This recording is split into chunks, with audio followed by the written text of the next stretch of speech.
আজকে মূলত আপনাদের সামনে আমি আমার সহকর্মীদের নিয়ে উপস্থিত হয়েছি বহুল আলোচিত সাম্য হত্যাকাণ্ড সম্পর্কে দু একটি কথা বলার জন্য। আপনারা জানেন এই ঘটনাটি ঘটার পরে ঢাকা বিশ্ববিদ্যালয়ে প্রায় প্রতিদিনই সন্ধ্যায় এবং সকালে বিভিন্ন সংগঠন হত্যাকাণ্ডের রহস্য উদ্ঘাটনের জন্য সভা সমাবেশ এবং দাবি দেওয়া জানায়। আমরা শুরু থেকেই এই হত্যাকাণ্ডের রহস্য উদ্ঘাটনের জন্য তৎপর ছিলাম। যেদিন হত্যাকাণ্ড হয় রাত্রিরে, প্রথমে আমি ঢাকা বিশ্ববিদ্যালয়ের প্রক্টর সাহেবের ফোনে রাত্র 2:15 আমার ঘুম ভাঙে। আমার মোবাইল সেটে আমি প্রথম খবর পাই। তৎক্ষণাৎ ডিসি রমনাকে আমি ফোন করি। সে এই হত্যাকাণ্ডের যারা জড়িত তাদের ধরার জন্য তখন ব্যস্ত ছিল। পরবর্তীতে নানা ধরনের গ্রুপ নানা ধরনের কথাবার্তা বলে, তো আমরা সবাইকে আশ্বস্ত করি যে আপনার ধৈর্য, মেট্রোপলিটন পুলিশ কাজ করছে, আমরা অনতিবিলম্বে এই ঘটনার রহস্য উদ্ঘাটন করতে সক্ষম হব। এই ঘটনার ছোট্ট একটি ব্রিফিং, লিখিত বক্তব্য আমার সামনে।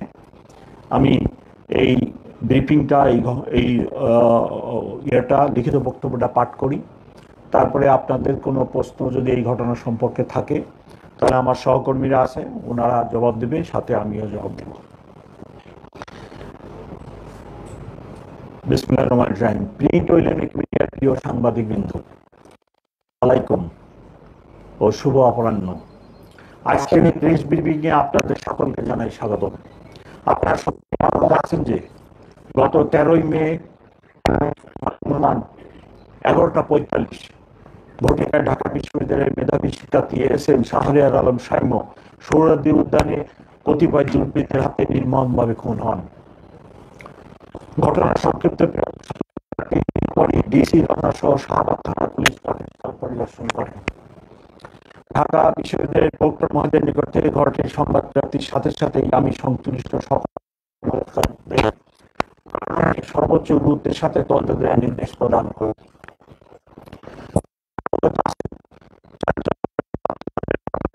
শাহবাগ থানায় একটা হত্যা মামলা রুজু হয় এবং ঘটনার সাথে সংশ্লিষ্ট 3 জনকে রাজধানীর বিভিন্ন জায়গা থেকে আহত অবস্থায় গ্রেপ্তার করে। ঘটনাটির গুরুত্ব বিবেচনায় আমি নিবিড় তদন্তের স্বার্থে মামলাটি ডিবিতে স্থানান্তর করি।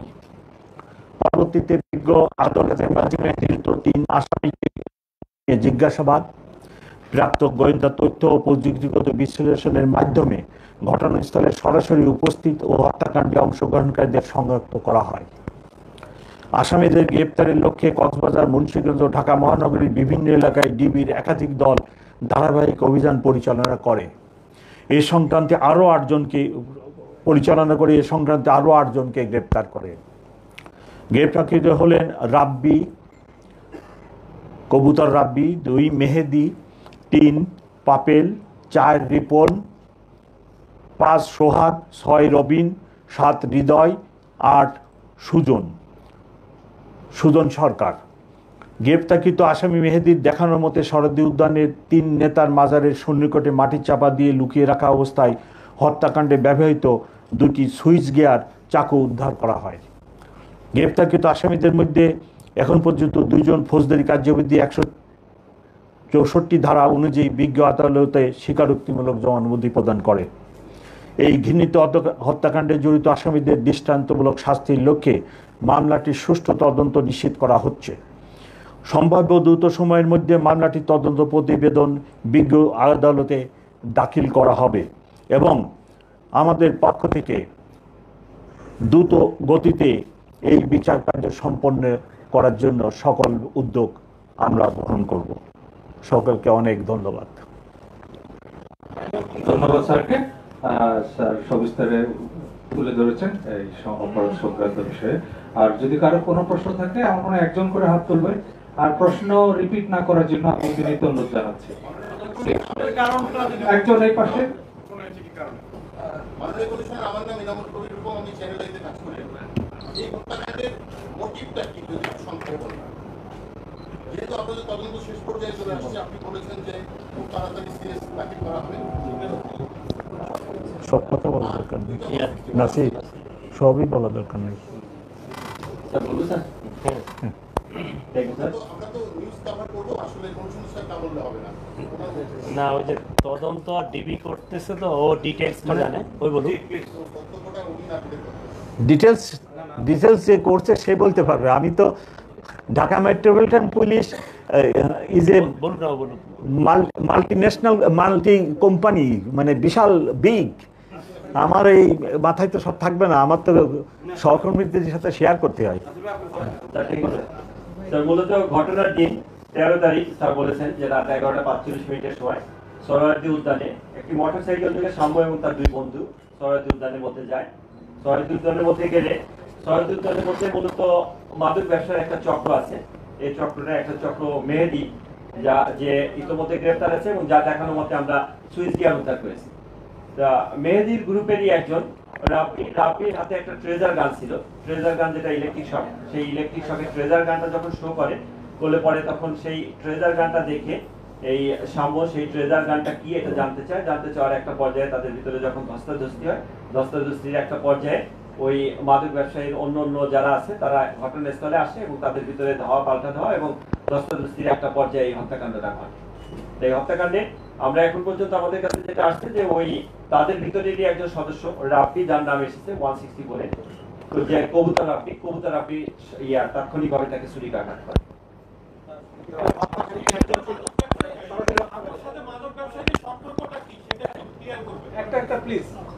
এখানে মূলত যেটা যে ঢাকা বিশ্ববিদ্যালয়ের পাশে যে সোহরাওয়ার্দী উদ্যানের ভিতরে আপনারা জানেন যে অনেক ফুড কোর্ট, খাবারের দোকান আছে এবং সেখানে রীতিমতো স্টুডেন্টরা যায়, বাইরে থেকেও লোক আসে এবং অনেক রাত পর্যন্ত সেখানে খাবারের থাকে।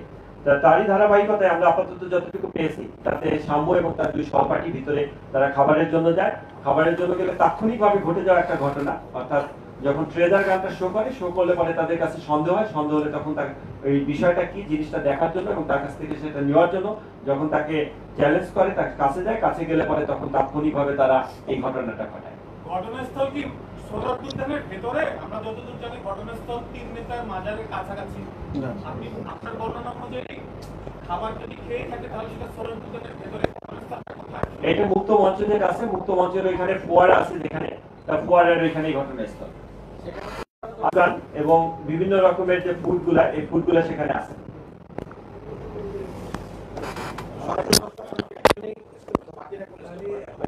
বাকিরা তো এখানে মারামারি হয়েছে, মারামারির একটা পর্যায়ে সেখানে আরো অনেকেই আহত আছে। যেমন প্রথম অবস্থায় যে তিনজন আমাদের কাছে আসে, তিনজনের ভিতরে তামিম নামে একজন, তার মাথায় ইটের বাড়ি দেওয়া আছে। তারপর সম্রাট নামে একজন, তার বাম সাইডের পায়ে তার চোখে আঘাত আছে। মারামারি মোটামুটি যেখানে ওখানে ছিল তখন ধস্তাধস্তির এক পর্যায়ে অনেকেই আহত হয়।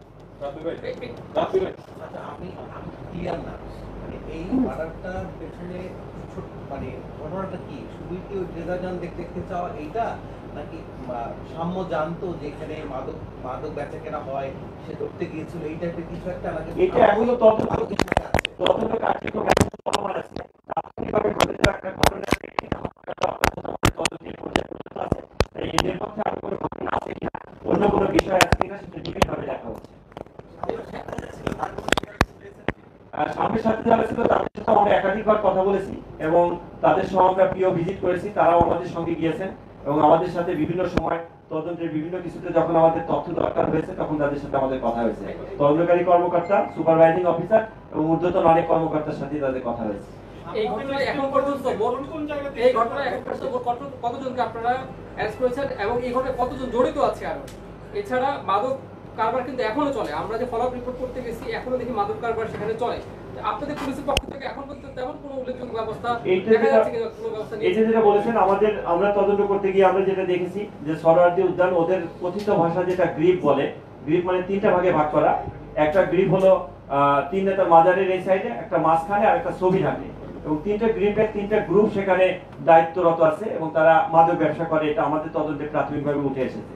তো একটা গ্রুপের দায়িত্বে মেহেদির গ্রুপের ম্যাক্সিমাম অর্থাৎ যে আটজনই মেহেদির গ্রুপের, মেহেদি একটা গ্রুপের নেতা, দলনেতা, এবং মেহেদি মূলত এই সুইচ গিয়ার গুলো সাপ্লাই দিয়ে থাকে এবং তার একটা কালো ব্যাগে করে ঘটনার দিনে ব্যাগে করে সুইচ গিয়ার আনে, তাৎক্ষণিকভাবে সে সদস্যদের ভিতরে সেটা ডিস্ট্রিবিউশন করে, এবং ট্রেজার গান আছে, ট্রেজার গানগুলো ডিস্ট্রিবিউশন করে। পাশাপাশি একই রকমের এই অস্ত্র শস্ত্র সহ আরো দুটো গ্রুপে আরো দুই গ্রুপ তারা তাদের কার্যক্রম করে, এটা আমরা জানি। এইটা যেটা হলো যে ওই গ্রুপগুলাই আমাদের কার্যক্রম চলছে, আমরা তদন্তের সাথে আপাতত সেই নামগুলো না হয় ডিসক্লোজ না করি, বাট তাদেরকে আমরা আমাদের আওতায় নিয়ে আসবো এবং আমরা ওইটাকে মাদকমুক্ত করবো, এটাই আমাদের কমিশনার স্যারের নির্দেশনা আছে। একটা প্রশ্ন, গুরুত্বপূর্ণ প্রশ্ন হলো যে সাম্যকে স্টেপ করা হয়েছে ওর ঠাইতে, এবং আমরা যতদূর জানি যে জায়গাটা স্টেপ করা হয়েছে সেই জায়গাটা খুব কম সময়ের মধ্যে একটা মানুষ রক্তক্ষরণে মারা যায়। তাহলে কি পুরো বিষয়টা কি এরকম দাঁড়াচ্ছে যে সাম্যকে হত্যার উদ্দেশ্যে তাকে ওই স্টেপে ওই স্থানটাতে স্টেপ করা হয়েছে? আপনারা কি পেয়েছেন? এটা মেডিকেল রিপোর্ট, তো যেটা আমাদের যে আমরা সুরতাল রিপোর্ট করছি, তারপর যে মেডিকেল রিপোর্টটা আসবে, মেডিকেল রিপোর্ট অ্যানালাইসিস করে সেটার উপর থেকে একটা হয়তো ইয়াতে আসবে, কনক্লুশনে আসবে। বাট এইটার ক্ষেত্রে আমাদের যে সুপারভাইজিং অফিসার আছে পহন, সে ব্যক্তিগতভাবে নিজেও ডাক্তার, আমাদের যে এডিসি আছে, তা ওর যেটা ভাষ্য, ওর সাথে আমরা আলাপ করেছি যে একটা স্টেপে মানুষ কিভাবে মারা যায়। তো ওর যেটা ভাষ্য যে ওইটা নাকি খুবই সেন্সিটিভ একটা জোন, যেখানে অল্প মানে কাটলে একটা ভেন আছে, যে ভেনটা কাটলে পরে মুহূর্তের মধ্যে ব্যাপক পরিমাণ রক্ত বেরোয় যায়, বেরোয় গেলে সে তার 2-3 মিনিটও সার্ভাইভ করে না। এটা মেডিকেলের টার্মে ও টার্মটা বলতে পারবে, যদি পহন এখানে থাকে তাহলে টার্মটা বলতে পারবে। পহন কি আসো নাকি? আরেকটা প্রশ্ন, সেটা হচ্ছে আমি যখন বলা বলছি যে এটা আমরা জানি, বিষয় হলো যে তাকে ওই স্থানটাতে তাকে স্টেপ করার, আমরা সচরাচর এরকম ধস্তাধস্তির কথা আপনি বলেছেন, সচরাচর যদি সুইচ গেট দিয়ে কেউ কোনো ধস্তাধস্তি করে বা কোনো মাদক ব্যবসা, আমি বলি না স্যার।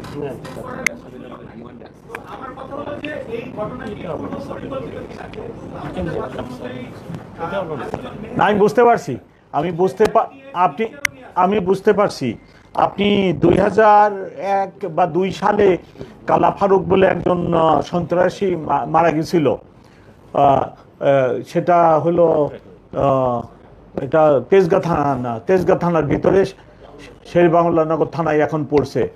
যারা পুরানা 20-22 বছর যাবৎ এই ধরনের সাংবাদিকতা করতেছেন ওনাদের জানা আছে এই ঘটনাটি আর ওই ঘটনাটি একই। ওই কালা ফারুকও মারা গেছিল জাস্ট পায়ের ওইখানেই এই এরূপ একটি মেইন আর্টিলারি ছিঁড়ে যাওয়ার কারণে বা কাটে যাওয়ার কারণে সেও এরকম তাৎক্ষণিকভাবে কয়েক মিনিট এর ভিতরে মারা গেছিল। আসলে এটা মেডিকেল ব্যাপার। এখানে আমাদের পায়ের এখানে বড় আর্টিলারি আছে, ব্যাপক ব্লাড সার্কুলেশন হয়। এখন সেখানে সেটা ছিঁড়ে যাওয়ার কারণে আমরা অ্যাপারেন্টলি মনে করতেছি সাদা দৃষ্টিতে যে এটা ওভার ব্লিডিং এর কারণে মারা গেছে। বিস্তারিত ডাক্তারের রিপোর্টে পাওয়া যায়।